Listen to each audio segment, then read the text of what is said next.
15 شبان کا خاص عمل۔ میں ایک دکان پہ ملازمت کرتا تھا، چھوٹی سی، اور خطرہ یہ رہتا تھا کہ وہ ملازمت کرنے والا دکاندار جو ہے وہ مجھے کہیں فارغ نہ کر دے، یا وہاں دن رات مسائل ہی مسائل تھے، مشکلات ہی مشکلات تھیں، پریشانیاں ہی پریشانیاں۔ آپ نے مجھے دو چیزیں بتائی تھیں، ایک 129 بار سورت کوثر، اور ایک سارا دن چلتے پھرتے سورت قریش۔ ہوا کیا؟ منظر کیسے بدلا؟ اس نے جو مجھے نقشہ بتایا وہ میں ذرا بتاتا ہوں۔ کہنے لگے میں نے پڑھنا شروع کر دیا۔ یہ میں بتا رہا ہوں آپ کو، ایک الفاظ کے جذبے ہیں، نعت کے، ایک دل کے جذبے ہیں کہ کملی والے کا کوئی امتی پریشان حال ہے تو پریشان حال نہ رہے۔ میرے آقا کا کوئی امتی ہے، وہ کسی رنگ، نسل، کسی مزاج، کسی مذہب فرقے کا ہے، میرے امتی، کملی والے کا امتی خالی نہ رہے۔ کہا کہ میں نے 129 بار سورت کوثر پڑھنی شروع کر دی،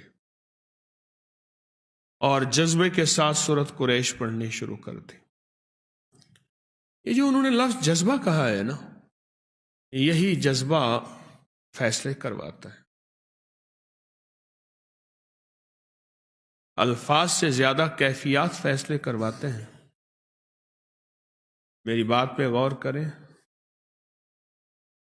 مظلوم کے پاس کوئی اسم اعظم نہیں ہوتا، مظلوم کے پاس ایک جذبہ ہوتا ہے، وہی جذبہ عرش الہی کو ہلا دیتا ہے۔ ہمارے پاس الفاظ ہوتے ہیں، کیفیات نہیں ہوتی، جذبہ نہیں ہوتا،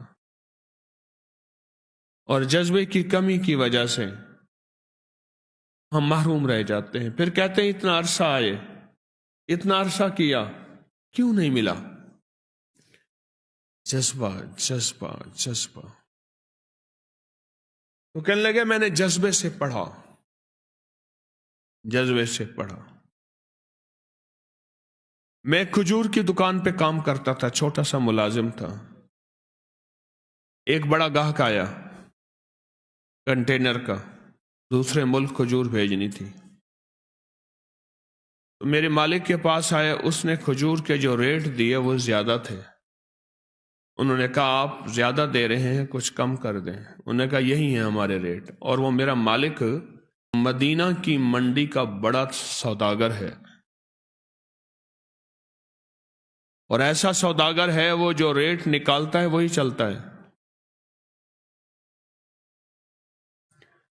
کہا کہ انہوں نے مجھ سے رابطہ کیا، میرے رابطے تھے چونکہ اور تاجروں سے، میں نے کم ریٹ پہ وہی چیز ان کو دے دی، کنٹینر بھر کے بھیج دیا، اور مجھے اتنا بچ گیا۔ کہا کہ وہ سب سے پہلا تحفہ تھا 129 بار سورت کوثر اور سورت قریش کا۔ 19 گیا، 20 گیا، 21 گیا، اب 22 بھی گیا۔ آج میں خود تاجر ہوں، آج میں خود تاجر ہوں۔